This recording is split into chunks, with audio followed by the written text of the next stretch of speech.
આજે અસારવાથી ઉદયપુર જતી વંદે ભારતનું સ્ટોપેજ શામળાજી જે યાત્રાધામ છે તેનું સ્ટોપેજ મળ્યું છે। સૌ એને આવકારવા માટે અહીંયા ઊભા છીએ। સાથે માન્ય મંત્રીશ્રી અને ધારાસભ્યશ્રીઓ, અમારા સંગઠનના હોદ્દેદારશ્રીઓ અને સિનિયર ડીસીએમ પણ આજે આ કાર્યક્રમમાં ઉપસ્થિત છે।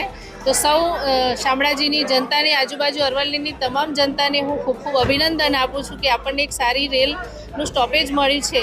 તો આપણે એને આવકારીને રેલ કઈ રીતે આગળ વધે અને આપણે માન્ય વડાપ્રધાનશ્રીનો પણ આભાર માનવો જોઈએ, માન્ય રેલ મંત્રીશ્રીનો પણ આભાર માનવો જોઈએ કે આપણને ટૂંક સમયમાં વંદે ભારતનું સ્ટોપેજ આપ્યું છે અને ભવિષ્યમાં પણ આ જિલ્લાને સારી એવી રેલવેની સુવિધા મળી રહે એની માટેની પણ અમે રજૂઆત કરીશું અને મળી રહેશે એવી મને ખાતરી પણ છે।